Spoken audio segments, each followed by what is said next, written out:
ئەو کاتە و هەموو کاتێکتان باش بیسەرانی رادیۆ دەنگی گەل بە بەرنامەی دەنگی شیلان هاتینەوەلاتان. من هەورین جەنگاوەر. میوانی بەرنامەی و هەفتەیەمان هەوا سنوور گەلاوێژ ئەندامی دەستەی ڕێوبەری کۆمەلگای ژنانی ئازادی ڕۆژهەڵاتی کوردستان کەژارە. لەگەڵ هەوا سنوور بابەتێک و کە وتوبێژ بکەین پرسی چارەسەری ئازادی فیزیکی ڕێبەر ئاپ و شەڕ و ناکۆکیەکانی کە لە ڕۆژهەڵاتی ناوەڕاست بەڕێوە دەچن، دۆخی سیاسی و کۆمەڵایەتی ئێران هاوکات بەرخۆدانی کە لە ناو زیندانەکانی ڕۆژهەڵاتی کوردستان و ئێران بەڕێوە دەچێت.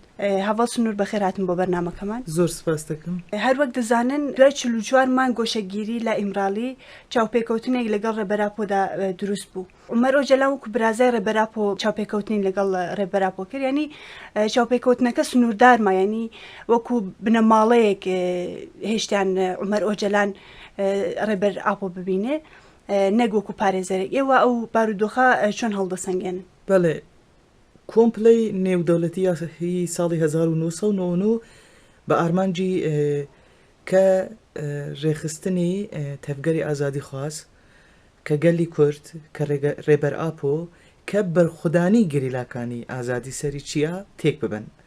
کۆمپلۆی نێودەوڵەتی بۆ ئارمانجە هاتەدا سەپاندن و حتا ڕۆژی ئەمڕۆیش کۆمپلۆی نێودەوڵەتی بەردەوامە.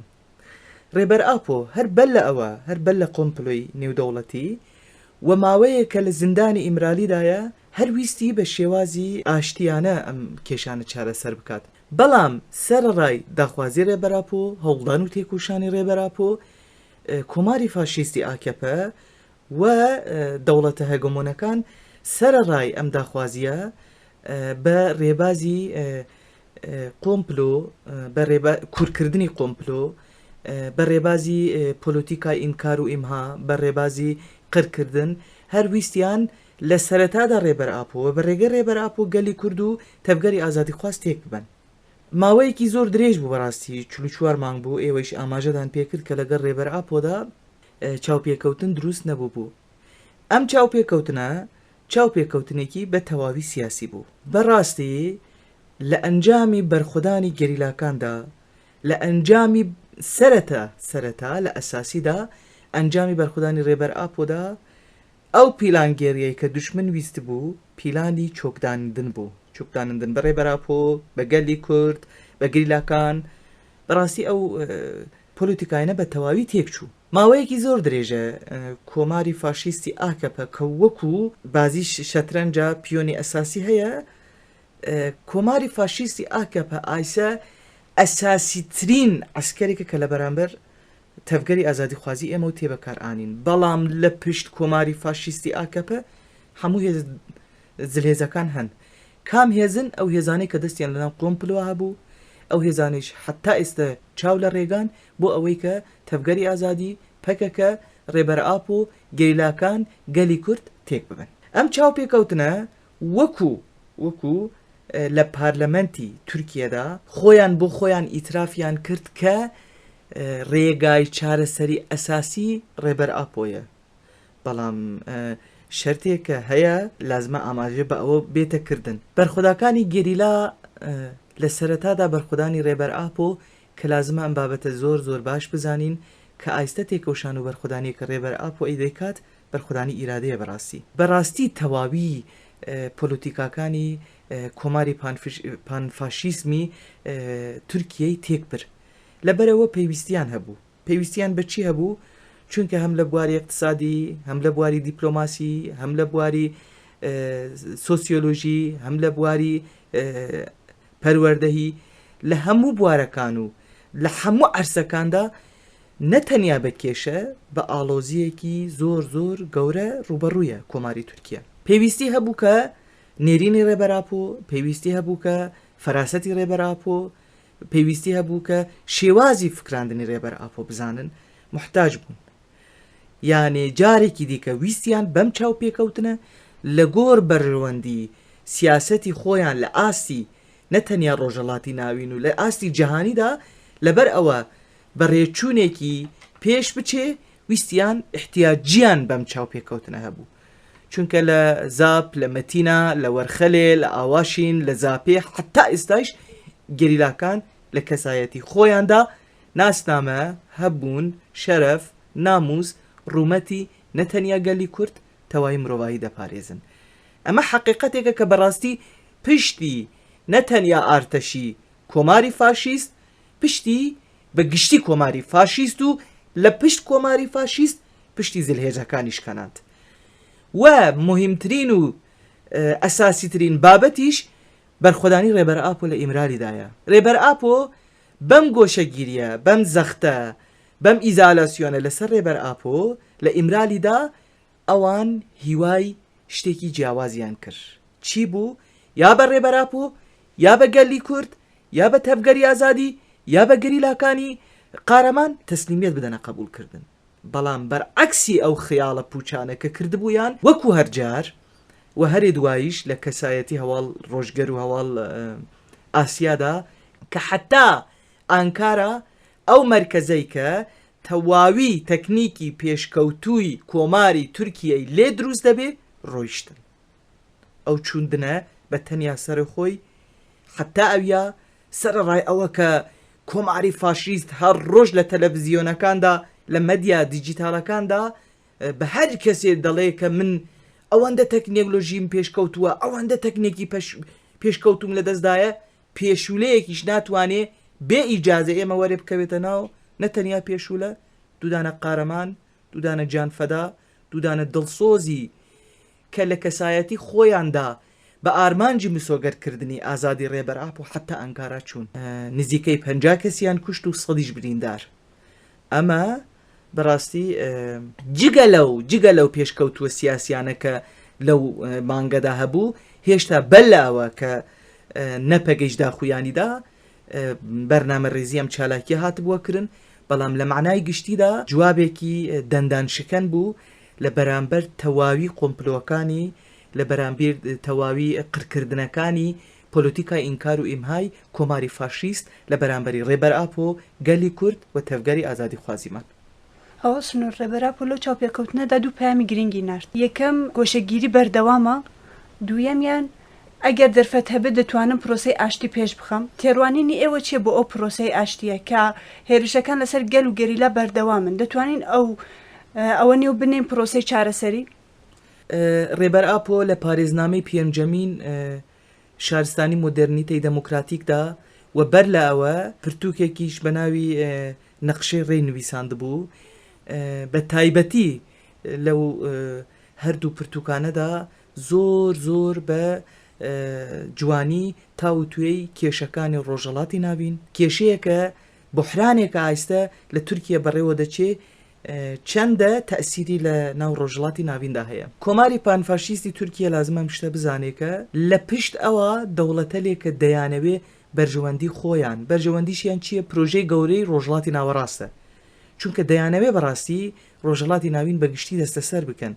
لە ڕۆژڵاتی ناوەڕاستدا هەم لە بواری جوغرافی هەم لە بواری زەنگینبوونێکە لە خاکی کوردستاندا هەیە هەم لە بواری چاندی لە هەموو بوارەکاندا بەڕاستی دەستکەوتوویەکە لە تاریخەوە حتا زۆر زیندوو بەڕاستی هەتا ئێستاماوە دەیانەوێت لە گۆر بەرژەوەندی خۆیان بۆ گەورەکردنی کاپیتالیسم مۆدرنیتە بەکاربێنن. ڕێبەر ئاپۆ هەر ماوەیەک ویستویەتی کە بە ڕێگای ئاشتیانە ئەم کێشانەی کە هەیە چارەسەر بکات. کۆماری تورکیا لازمە ئەمە بزانێت بەرزبوونی ئاستی بحران لە تورکیادا تێتە واتەی لەبینبردنی نەتەنیا کۆمار لە بینبردنی کۆمەڵگای تورکیا. لەبەرەوە ڕێبەر ئاپۆ بەڕاستی هەر ویستویەتی بە ڕێگای ئاشتیانە ئەم کێشانە چارەسەر بکات چونکە لە ڕۆژڵاتی ناوەڕاستدا گەلی تورکیا گەلی فارس گەلی عەرەب و بە تایبەتیژی گەلی کورد ئەو گەلانەی کە دەتوانن لە ناو براتیدا بۆ پێشخستنی ژیانێکی ئارام و ئاشتی لەسەر بنەمای پەرگالی یعنی سیستەمی نەتەوەی دەموکراتیک پێش بخەن. گرێدراو بە یەکن بۆ ئەوە سەرڕای هەموو زەخت و گوشارێکە لەسەر ڕێبەر ئاپۆدا هەیە بەڵام دیسان جارێکی دیکە دەیەوێت بەڕاستی کێشانێکە ئایسە لە ڕۆژڵاتی ناوەڕاستدا هەیە چارەسەری بکات. ڕۆژانە لە ڕۆژڵاتی ناوەڕاستدا کوشتنێکە هیچ ڕۆژڵاتی ناوەڕاست حەقی نەکردووە دروستە بێ قەتل عام گرتن ئیشکەنجە وەلە ئاستی کۆمەلگاییدا وەختێ کە تاوتوێ ئەم بابەتانە دەکەین لە ئاستی کۆمەلگاییدا بەڕاستی ژن جوان منداڵ زۆر دەبن بە قوربانی ئەم شەڕانەکە دروستە بێ. ئەو شەڕەی کە ئێستا لە ڕۆژهەڵاتی ناوەڕاستە بە ڕێوە دەچی هیچ قازانجێکی بۆ ڕۆژهەڵاتی ڕاوەڕاست نییە، بە تەواوی قازانجی بۆ زلهێزەکانە، بە تەواوی قازانجی بۆ دەوڵەت نەتەوەکانە. لەبەرەوە کۆماری پانفاشیست لە بن ناوی پرۆژەی عوسمانی و بۆ یارمەتیداین بۆ پرۆژەی گەورەی ڕۆژهەڵاتی ناوین هی ئامریکا و رووسیا و ئینگیلتەرە و فەرانسە و ئەو دەوڵەتانەی کە هەموو دەستیان لەناو کۆمپلۆ هەبوو، جارێکی دیکە دەیانەوێت لە بن ناو گەورەکردنی پرۆژەی خۆیاندا کۆماری فاشیست یا ئاکەپە سوور دەکەن. کۆماری فاشیست ئایستە بە ڕەنگی داعیش لە باشووری کوردستان، بە ڕەنگی داعیش لە ڕۆژهەڵاتی کوردستان، بە ڕەنگی داعیش لە ڕۆژاوای کوردستان، بە ناسنامە داعیش لە هەموو جێگەیەکە کورد لی ژیان دەکات، بەڕاستی بووە بە لێویاتانێک لە بەسەر کۆمەلگای کووردا، بەسەر گەلێکە دەیانەوێت لە ئازادی بگەڕن. لەبەرەوە ڕێبەر ئاپۆ بۆ چارەسەرکردن ئەم ئاڵۆزی و بحرانەی کە هەیە لە ڕۆژهەڵاتی ناویندا جارێکی دیکە دەیەوێت بە ڕێگای ئاشتیانە ئەم کێشانە چارەسەر بکات. و بابەتی کە دیکە کە ڕێبەر ئاپۆ دەڵێت تەجدید هین بەردەوامە، لازمە ئێمە وەکو ملیتانی ئازادی، وەکو گەلی کورد، بە تایبەتیژی وەکو ژنان کە پێشاهەنگی فکر و فەلسەفەی ڕێبەر ئاپۆین لە بابەتە زۆر باش تێ بگەین. ئەوە پەیامێکە بۆ ئێمە بۆ بەرزکردنی ئاستی تێکۆشانی خۆمان، بۆ بەرزکردنی ئاستی خۆڕاگری خۆمان لە بەرامبەر تەواوی سیاسەتێکە دەیەوێت ئێمە لە بین ببات. ناسنامەمان، هەبوونمان، قارەمانی ئەو هەواڵانەی کە بەڕاستی بێ ئەوەی کە هیچ ترس و خۆفێک بکەبێتە ناو دڵیان بۆ ئازادی ڕێبەر ئاپۆ و گەلەکەیان و تەواوی گەلی ئازادی خواست گیانیان بەختەوەر دەکەن. لازمە ئێمە ئەم پەیامە زۆر باش تێبگەین. تەجدید لەسەر ڕێبەر ئاپۆ تەجدید لەسەر گەلی ئازادی خوازە، لەسەر کۆمەلگای ڕۆژهەڵاتی ناوەڕاست و تەواوی مرۆڤان، ژنان کە لە ئازادی خۆیان دەگەڕن. تەجدیدکردن لە مافی ئەساسی حقوقی خۆی بێپارهێشتنە، لە مافی ئازادی بێپارهێشتنە، لە فکری خۆی بۆ ئەوەی کە هەموو ئەو ئاڵۆزیانەی کە هەیە بێتە چارەسەرکردن بێپارهێشتنە، بێدەنگکردنە. لەبەر ئەوە ئەو تەجدیدەی کە ڕێبەر ئاپۆ باسی دەکات، ئەو تەجدیدەکە دەڵێت دادەسەپێنێت، مەسەلە تەنیا گوتن نییە، مەبەست لە تەجدید بەردەوامە داسەپاندنی سیاسەتی قیرکردن لە ناوبردن تێکبردنە. لەبەرەوە ئێمە لازمە بتوانین ئاستی خۆڕاگری خۆمان خاوەن دەرکەوتن، هەروەکو دەزانن پێنگاوی ئازادی ڕێبەر ئاپۆ و چارەسەرکردنی کێشەی کورد دەستی پێکردووە، هەر دەچێت لە تەواو دنیا بەڵاو دەبێ. بەڕاستی ئەو پێنگاوە مەبەستێکە ئێمە بتوانین تەجدیدی ڕێبەر ئاپۆ بشکێنین. دەنگی ڕێبەر ئاپۆ ئەڵبەت زۆر زۆر خۆشحاڵمانی کرد، چونکە ئاستی تەندروستی ڕێبەر ئاپۆ بەڕاستی بۆ ئێمە جێگەی کێفخۆشیە. فقط ئێمە احتیاجیمان، پێویستیمان بە ئازادی فیزیکی ڕێبەر ئاپۆ هەیە. هەم پێویستی ئێمە، هەم پێویستی گەلی ڕۆژهەڵاتی ناوەڕاست بە تایبەت گەلی کورد، هەم پێویستی تەواوی ئەو ئینسانانەی کە لەم پێنگاوەدا بەڕاستی هەنگاو بە هەنگاو بۆ مسۆگەرکردنی ئازادی ڕێبەر ئاپۆ تێکۆشانیان کرد، پێویستیان بە ئازادی فیزیکی ڕێبەر ئاپۆ هەیە. لەبەر ئەوە چەندە لەم هەڵمەتە بتوانین بەڕاستی زۆر زۆر فعالانە مشارەکەت بکەین، ئەوەندە دەتوانین ئەم تەجدیدە تێک ببین. لەبەر ئەوەی تێکبردنی ئەم تەجدیدە تێکبردنی تەواوی پۆلیتیکایە کە دەیەوێت مرۆڤایی تێک ببات، دەیەوێت ئازادی تێک ببات. هەوا سنووربێنە سەر بابەتێکی دیکە. ئێستا لە دووەمین ساڵیادی شۆڕشی ژن ژیان ئازادی داین کە لە زیندانەکانی ڕۆژهەڵاتی کوردستان و ئێران بەرخۆدانیکی بێوێنە بە پێشەنگایەتی ژنان بەڕێوە دەچێت. ئێوە ئەو بەرخۆدانیە چۆن هەڵدەسەنگێنن؟ دوای شۆڕشی ژن ژیان ئازادی ڕەژیمی داگیرکەری ئێران بە ڕێبازی بەڕاستی نامرۆڤانە وەکو گرتن، وەکو ئێدام، کە ئیتر ئێران لە بابەتی ئێدامدا بەڕاستی بووەسە ڕەکۆردارێک لە تەواو دنیادا، بە شێوازی زۆر زۆر جیاواز و دەرەوەی ئەخلاقی ئینسانی دەیەوێت دەنگی ڕەسای ئازادی تێک ببات. دەیەوێت ئیرادە، جەسارەت، باوەری، تێکۆشان، خۆڕاگریەکە کە بۆ ئازادی تێتە گرتکردن تێک ببات. بەڕاستی ئێدام لەو شێوازەی زۆر زۆر مەشهورە و کە ئیتر دەوڵەتی ئێران تێدا بەڕاستی پسپۆر بووە یەک لەو شێوازانەیە کە بە تایبەتی لەم ساڵی دواییدا و دوای شۆڕەشی ژنجیان ئازادی لە بەرامبەر ئەو کەسانەی کە بەڕاستی لە شۆڕەشی ژنجیان ئازادی بە ڕۆڵی پێشەنگایەتی بەشدار بوون ویستی کە جارێکی تر بەناو ئیسلاحکردن بەناو کە هێزی مخالف بەناو زۆر جیاواز ویستی کە بەڕاستی ئەو دەنگی بەرخۆدانی تێک ببات.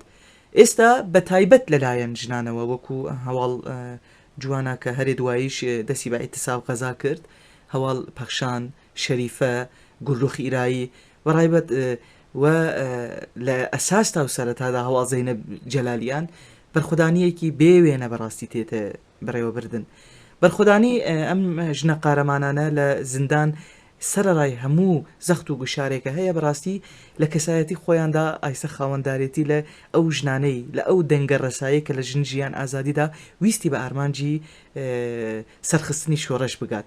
لەبەر ئەوە ڕژیمی ئێران دەیەوێت بەم زەخت و گوشارەی کە لە زیندانەکاندا بەڕێوە دەبات بە تایبەتیژی بە شێوازی ئێدام جارێکی دیکە دەیەوێت کە لە کەسایەتی ئەو هەواڵانەدا ئارمانجێکە کە لە شۆڕشی ژنجیان ئازادیدا لە ژناندا لە کۆمەلگادا دروست بوو ئەو ئارمانجە تێک ببات حتا قەزیەکە ئەو ئارمانجە سەروبن بکات شێوازێکی دیکەی پێ بدات. زۆر جار بە تایبەت لەم دوایانەدا لە تەلەڤیزیۆنەکانی کاناڵەکانی ئێرانیدا دەرەکەون کە بەڕاستی شێوازی قسەکردنیان پڕە لە حەقارە دیانی وەکو سانکی ئەم ئینسانانە هیچ نەبووە و هەروە لە خۆیانە و هەڵساون تەزاوراتیان کردووە و لەبەرەوە گەل ئێمە لە بەرامبەر ئەم ئاژیتاسیۆن و پرۆپاگاندایەک دژ بە شۆڕش لازمە زۆر وریابن بزانن کە ئەساس ئارمانج ئەوەیە کە دەیانەوێ ئارمانجی خۆراگریەکە کە ویستی بەڕاستی بۆ دامەزراندنی سیستەمی نەتەوەی دەموکراتیک و کونفدرالیزمی دەموکراتیک لە ئێراندا کە بنگەهی وەکو ڕێبەر ئاپۆ گوتوبووی هەیە تێک ببات. ئەساس ئارمانجەوەیە و ئەو ژنانەیش ئایستە لە زیندانەکانی ئێراندا لە کەسایەتی خۆیاندا دەنگ و ڕەنگ و باوەڕی و جەسارەت و هەبوون و ناسنامە و خۆراگریەکە لە کەسایەت ئەو کۆمەلگادا بە تایبەتیش بە پێشانگتی ژنان دروست بوو دەپارێزن. لەبەرەوە ئێمەش هەر بەو مەبەستە لازمە خاوەنداری دەربکەن لە کام عەرسەدا بە کام شێواز ئێمە بتوانین خاوەنداریەتی لە خۆراگری و بە تایبەتیشی لەم دوایەدا کە لە کەسایەتی هەواڵ وریشە مرادیدا بە ئیتیساب غەزا کە دەستی پێکرد بوو ئەو ئیتیسابە غەزا ئیتیسابێکە لە بەرامبەر ذهنیەتی داگیرکرد کە دەیەوێت تێک ببات لە ناو ببات بکوژێت ئێدام بکات. ئەو ئیتیسابکردنە مەبەست خاوەنداریەتی لە ناسنامە هەبوونی خۆی لە شخصی خۆیشدا هی کۆمەلگا و تەواوی ژنانە. هەواڵ سنوور وەگاگادارین بخۆشتم ئاماژەتان پێکرد وریشەی مرادی نەسرا بە جواناسنە 20 ڕۆژ مانگرتنی خواردنی کردبوو کە هەری داوی بە داواکاری کەژار و ژنانی ئازادی خواز مانگرتن لە خواردنەکەی شکان. هەڵسەنگاندنی ئێوە چییە بۆ مژارە بۆچی کەژار داوایەکی ئەوەی لە هەواڵ جوانە کردبوو؟ ماوەیەک بە لە ئێستا کەژار کامپانیایەک بە ناوی نابوو ئەیدام ئەرێ بۆ ئازادی دەست پێ کرد بوو بەڕاستی ئەو کامپانیا گەیشتە ئامانجی خۆی و هێشتایش بەردەوامە.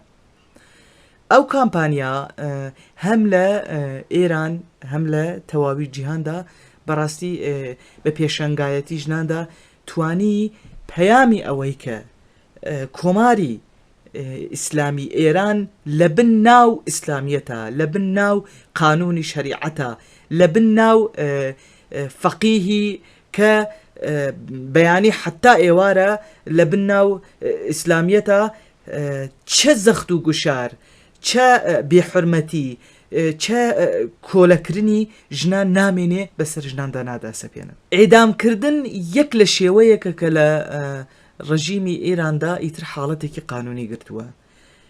وریشە مرادی لە کەسایەتی خۆیدا ویستی بە ئیتیسابی غەزا ئاماژە بەمە بکات ئەگەر یەک دانە ژن لە بناخەی هەناسەی ئازادی خۆیدا واتەی ڕاست و حەقیقی ئازادی بپارێزێ بە هیچ شێوازەیەک بەڵام بە هیچ ڕێبازی داسەپاندن و دەرەوەی شێوازی ئەخلاقی ناتوانێت کۆمەڵگا دەستە سەر بکات. وریشە مرادی لە احتسابی غەزای خۆیدا هەر لەو کاتێک کە لە شخصی هەواڵ شیرین عەلەم هوویدا، لە شخصی هەواڵ هێمندا، هەواڵ باهۆزدا، هەواڵ سۆراندا، هەواڵ عەلیدا، هەواڵ کەمانگەردا، لەو کەسانەدا بوو، هەر لەو کاتەدا بوو بە عیدامی و هەواڵانە ویستی کۆمەڵگا ئەسیر بگرێت، کۆمەڵگا ئەیدام بکات، ژنان ئەیدام بکات، خۆراگری ئەیدام بکات.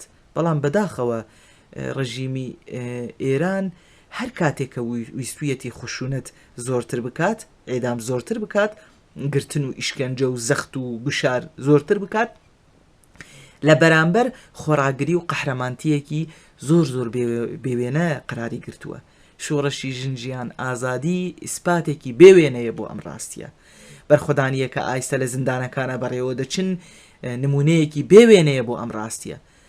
لەبەرەوە هەواڵ وریشە مرادی جارێکی دیویستی ئەم پەیامانە بەگشتی بدا بە ڕژیمی ئێران کە من یەک دەنگ نیم، لەگەڵ مندا بە ملیۆنان دەنگ هەیە، من تەنیا ژنێک نیم، لەگەڵ مندا داخوازی، ئارمانج، خۆراگری و قارەمانتی بە ملیۆنان ژنان هەیە کە بە ساڵانە ویستودان کپی بکەن، بە ساڵانە ویستودان تێکی ببن، لە ناوی ببن.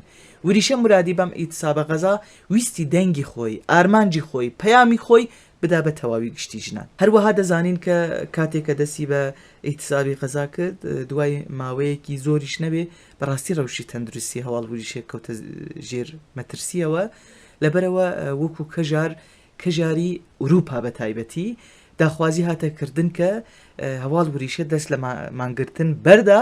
بۆچی؟ چونکە بەڕاستی ئارمانجی هەواڵ وریشە بوو بە پەیامێک لە تەواو دنیا. هەواڵ ئەگەر ئایسە لە هندوستان، ئەگەر ئایسە لە فەڕەنسا، ئەگەر ئایسە لە ئیتالیا، ئەگەر ئایسە لە ئەمریکای لاتین، ئەگەر ئایسە لە تەواوی جەهان بە شعاری ژنجیان ئازادی لە هەموو ئەرسەکاندا داخوازی مافی خۆیان دەکەن، تێدەواتێ ئەوە کە وریشە مرادی بووە بە دەنگێک لە تەواوی دنیا، بەڕاستی بووە بە دەنگێک. ئایستەیش بە بەردەوامکردنی ئەو کومیتانەی کە لە ئوروپا دەستیان بە درێژەدانی ئەم ئیتسابی غەزا کردووە، مەبەست ئەوە بوو کە هەواڵ وریشە مرادی بەڕاستی لە بواری تەندروستیەوە هەم کێشەی بۆ دروست نەبێ، هەمیش بەڕاستی پەیامی هەواڵ وریشە مرادی جیهانی بوو، گەردونی بوو، گەها بە گشت ژنان و ئایسە تەواوی ژنان بە پەیامی هەواڵ وریشە مرادی جارێکی دیکە شعاری ژنجیان ئازادی لە هەموو ئەرسەکاندا زیندوو دەکەنەوە. خاوەنداریەتی لە چۆن هەواڵ وریشە مرادی لە کەسایەتی خۆندا خاوەنداریەتی لەو هەموو ئەرزشانە کرد، ئێستەیش بە تایبەتی بە پێشەهەنگی ژنانی کەژار لە ئوروپا، ئێستەیش ئەوان بوونە بە دەنگی هەواڵ وریشە و دەیانەوێ لە کەسایەتی خۆیاندا خاوەنداریەتی لە پەیامی هەواڵ وریشە بکەن. لە ڕۆژهەڵاتی ناوەڕاست شەڕ و پێکدادانێکی گەورە هەیە، ئێران و گروپە لایەنگیرەکانیشی بەشێکن لەو شەڕە. ئایا سیاسەتی ئێران بەرامبەر ئەو شەڕە چییە؟ لە ئابێ گێل ماهی گرفتان هەر ئەم قەزیەیە دەیانەوێت لە قڕا و ماسی بگرن. شەڕ و ئالۆزیەکی زۆر مەترسیدار ئایسر لە ڕۆژهەڵاتی ناوەڕاست بەڕێوە دەچێ بە هۆکاری ئەم شەڕانە هەر دەوڵەتێک، دانێک وەک تورکیا، دانێک وەک ئێران، دانێک وەک عێراق کە ئایستە هەمکاری ئەساسی گوڕکردنی ئەم شەڕە لە ڕۆژهەڵاتی ناوەڕاست ئەمانن، لە ڕۆژهەڵاتی ناوەڕاست ئەمانن. چاوپێکەوتنی ئێران هەڵسا چوو بۆ عێراق، هەڵسا چوو بۆ تورکیا، و تورکیا هەروەها، و عێراق هەروەها، و لە ناویشیە بە تایبەت خۆفرۆشێک خیانەتکارێک وەکو قەدەپە کە بە هاودەستی خۆی لە تەک ئەم نەتەو دەوڵەتانە دەیانەوێ بە دوودەستی ڕۆژهەڵاتی ناوەڕاست بە تەواوی دەستکەوتیەکە لە تاریخ هەتا ڕۆژە ئێستا هەیە پێشکەشی زلهێزەکان بکەن. ترافیکێکە ئایسە لە ڕۆژهەڵاتی بەڕاستی ترافیکە، یەک هی ئێران دەچێ دەگەڕێتەوە و دوایی عێراق دەست پێ دەکا، عێراق دەچێ دەگەڕێتەوە و دوایی باکوور دەست پێ دەکا. ئەمە هەموو ترسە، عەلاقەی بە سیاسەتەوە نییە، هەمویان کەوتونەسە ناو هەوڵدان، ئەو دەیەوێ خۆی بپارێزێ، ئەو دەیەوێ خۆی بپارێزێ. ئایستە شەڕ و گەشەدانێک کە لەلایەن ئیسرائیل و لەسەر ئێران دێتە داسەپاندن بەشێک لەم سیاسەتەیە. کوشتنی ئیسماعیل بەشێک لە سیاسەتی کۆماری تورکیا بوو. کۆماری تورکیا یەک لەوانە بوو کە دوای ترین ئاگایی هەبوو کە ئیسماعیل لەکوێیە، لەبەرەوە دەستی هەبوو لەلایەکە و لە پشت میزە و دەچن مەرحەبەیان بە یەکترین لەسەر میزێشەوە ئەو هەڵەسێ پاراستن مافی خۆی دەکات و کۆمەلگای خۆی دەکات و ئەویش پاراستنی مافی کۆمەلگای خۆی دەکات. ناوی پەکەکەشیان کردووە بە هێزی تەرۆریست و لە دڵ خۆیان و دەیانەوێ بپارێزن. کێ تەرۆریستە؟ ئایسە لە شەڕی حەماس و ئیسرائیلدا ئەو هەموو قەتلەعامە دروست دەبێ. بۆ یەک ئینسان بۆ یەک دەوڵەت هەڵنەسانەی وت بە ئیسرائیل و تەرۆریستی. تەرۆریست بوون چییە؟ گەریلاکانی ئازادی خواز و پەکەکە بێجگە لە پاراستنی مافی ئینسانیەت و مافی ئازادی و ژیانێکی ئارام چیان ویستووە؟ داخوازی چیان کردووە؟ وەکو کۆماری تورکیا کەی هات هەڵمەتی ڕۆژهەڵاتی ناوەڕاستیدا؟ کەی داگیرکەری کرد؟ وەکو کۆماری ئێران کەی دەسی بە کوشتن و قەتلەعامی کرد؟ و ئێستا لەم دوایدانەیشە کە ئیمڕۆ بابەتێکی زۆر زندی دروست بوو دەستی بە پەنجەبڕین و دەستبرینیش کردووە. آخر ئەوە مناڵ بازاڕیە، آخر ئەوە ئیسلاحکردنە، آخر ئەوە بحران و قریزێکە هەیە چارەسەرکردنە. با بە دنیا عالەم دەیەوێ بەسەر تواتێ. کێشەی تۆ ئیسرائیل چارەسەر بووە کە ئێستا هەڵساوی لە تەک دوودانە جوانە کەوتویتە سەر بناخە و دەست بە پەنجەبڕین و دەستبڕین و کردووە. تەواو دنیا ئایستە دەیانەوێ بەسەر هێزە ئازادی خوازیەکان داوەرن. ئایستە کۆماری فاشیست کەوتووەتە ناو چه مەرحەلەیە کە ئیتر دەست و پەنجەی لێ گۆڕاوە، نازانێت چۆن بحرانی ئۆکۆنۆمی خۆی چارەسەر بکات، بحرانی دیپلۆماسی خۆی چارەسەر بکات. ئێرانیش لەو خەتەرەدایە. ئەوە احتمال نییە 100% ئێران بکەوێتە ناو شەڕێکی زۆر زۆر گران. دەیانەوێت ڕۆژهەڵاتی ناوەڕاست بکەن بە مەرکەزی شەڕ، دەیانەوێت لە ڕۆژهەڵاتی ناوەڕاستدا نەفەس لە ئینسان بکوژن، نایانەوێ ئازادی پێش بکەوێ، نایانەوێ و ڕێبەر ئاپۆش مەبەستی ئەساسی لەم شەڕەگەرمەیە کە لە ڕۆژهەڵاتی ناوەڕاستە پێش بکەوێ. ئەساسە دەبێ بحرانی ئەساسی ئەوەیە کە ئێران وا لە خۆی کردووە وایە زانی خەبەری لە هیچ شتێک نییە. بحران ئەساسی ئەوەیە کە تورکیا وای لە خۆی کردووە کە وایە زانی خەبەری لە شتێک نییە. عێراق وای لە خۆی کردووە کە وایە زانی خەبەری لە شتێک نییە. آخر بۆ ڕۆژهەڵاتی ناوەڕاست ماڵی کییە؟ بۆ هەر کەس دەیەوێ ببێ بە دیکتاتۆرێک لەسەر ڕۆژهەڵاتی ناوەڕاست، بۆ هەر کەس دەیەوێ ببێ بە خوێنخوارێک. قەدەری ڕۆژهەڵاتی ناوەڕاست بۆ ئەوە بێ کە هەر لەم وڵاتەدا ئەشێ شەڕ و برا کوژی و خیانەت هەبێ. لە حاڵێکدا دەرفەتی ئەو بەڕاستی دەرفەتی ئەوە هەیە کە بە شێوازی ئاشتیانە کە ئەم پرسکرێک چارەسەر ببێ. ڕێبەر ئاپۆش دەیەوێت کە بە شێوازی ئاشتیانە چارەسەر بکە. بۆ مەزارێک کە پڕ بێ لە ئینسانێ بێگوناح دروست ببن لە ڕۆژهەڵاتی ناوەڕاستە. بۆ ڕۆژانە ئینسان بێنە ئیدامکردن، بۆ ڕۆژانە ئینسان بێنە کوشتن. مەبەستی سەرۆکاتی کە دەیەوێت بە ڕێبازی ئاشتیانە چارەسەر بکات ئەوەیە، بەڕاستی ئەمەیە. و دەوڵەتی تورکیەیش و ئێرانیش و عێراقیش ئەمە باش دەزانێ. ئایستا بەدڵ خۆی قەدەپەی خیانەتکار پشتی داوەسە تورکیە. قەدەپە ئایسە ڕەسمی بووە بە ناسنامەی داعش لە باشووری کوردستان. گەلی باشوور دەفرۆشی، نەفتی باشوور دەفرۆشی، جوانەکانی باشوور دەفرۆشی، هەست و ئازادی و بیرەوەری کۆمەلگا دەفرۆشێ. خۆ ئەوە زۆر هێسان نییە. دەی بۆ ئەمانە کوردستانی تۆیە بابە. بۆ ئیزن دەدەی کە کۆماری فاشیست ناتانم حتا چەند مەترە وەرێ بکەوێتە ناو ئاخی باشووری کوردستان. و ئێستش دەیانەوێت ئێرانیش وا لێ بکەن، عێراقیش وا لێ بکەن، لە بندڵ خۆیان ئەو دەیەوێ نازان چی خۆی بپارێزێ، دەیانەوێ هاودەستی بکەن، ببن بە هاودەستی ئەم بۆحرانانەی کە لە ڕۆژهەڵاتی ناوەڕاستدا بەڕێوە دەچێت. فقط ڕاستیە کە هەموویان لازمە لەم بابەتە زۆر زۆر ئاگادار بن. ئەوە بە ترافیکی دیپلۆماسی چارەسەر نابێ، ئەوە بە عەقڵێکی سەلیم چارەسەر دەبێ. ماوەی چەند مانگێکە مەسعود پزیشکیان سەرۆکۆماری ئێران هاتووەتە سەرکار.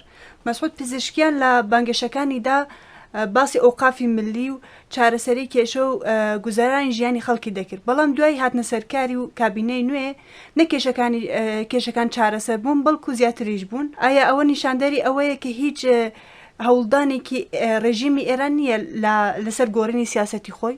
نابخوا. و ئەو قسانەی پزیشکیانش هەموو فەن و فێڵ بوو، هەموو حیلەیەک بوو بۆ ئەوەی کە وەرێتە سەر حکم. دەوڵەت نەتەوەکان بە ئیدیۆلۆژیای لیبرالیزم دەیانەوێت کۆمەلگا دەستە سەر بکەن. ئیقتدار پەرستی لە ئیقتدار گەڕاندن هەستێکی زۆر چەپەڵە ڕاستی.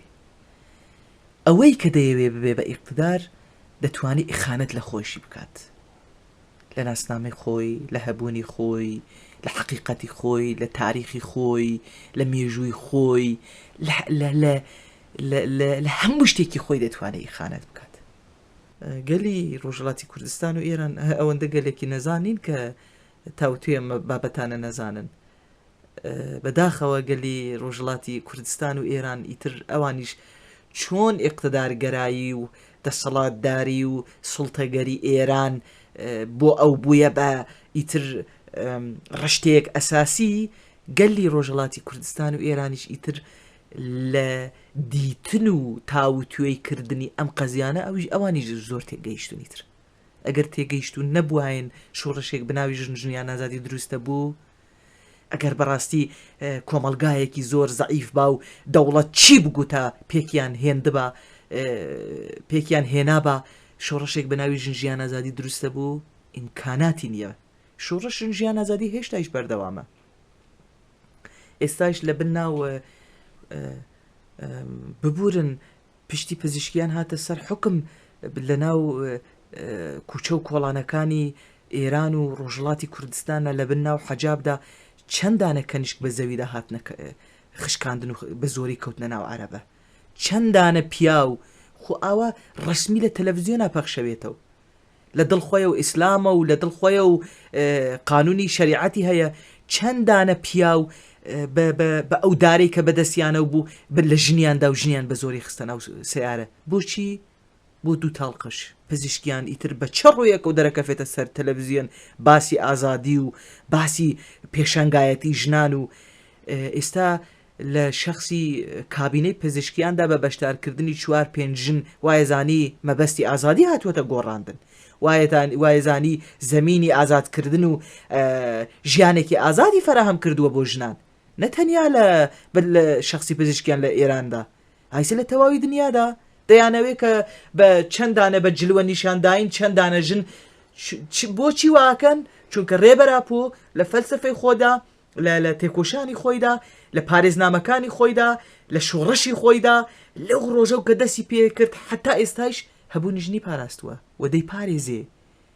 پێشەنگایەتی ژنان زۆر گرنگ دەبینێ بۆ ئازادی کۆمەلگا، ئەوانیش دەیانەوێت بەم شێوازە تەقلید بکەن. چەندانە ژنیان پزیشکیان چەندانە ژنی بە عەقڵی ژنە بەڵام بە عەقڵی مێری ئانیوە خستوویەتە ناو کابینە، یانێ ئەو ژنانە دەیانەوێ مەبەستی ئازادی دروست بکەن لە ناو کۆمەلگا.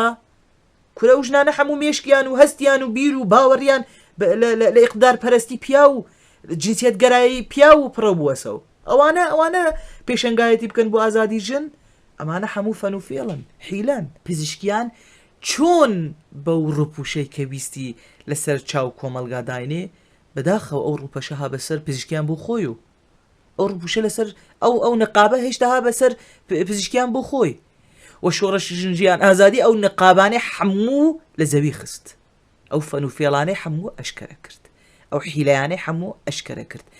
لەبەر ئەوە کۆماری ڕژیمی ئێران و یەکێوەکێ پزیشکیان کە تازە هاتووەتە سەر حکم دڵبەخوێنە لە بەرامبەر ژنان، دڵبەخوێنە لە بەرامبەر کۆمەلگا، دڵبەخوێنە لە بەرامبەر جوانان، دڵبەخوێنە لە بەرامبەر ئەو هێزەی کە شۆڕشی ژنجیان ئازادی ئافرەت.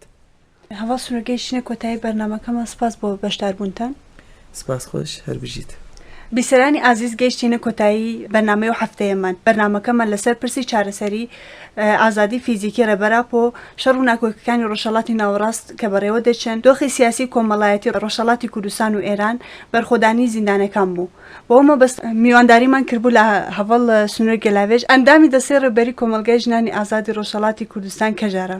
تا بابەتێکی دیکە و بەرنامەیەکی دیکە هەر شاد بن.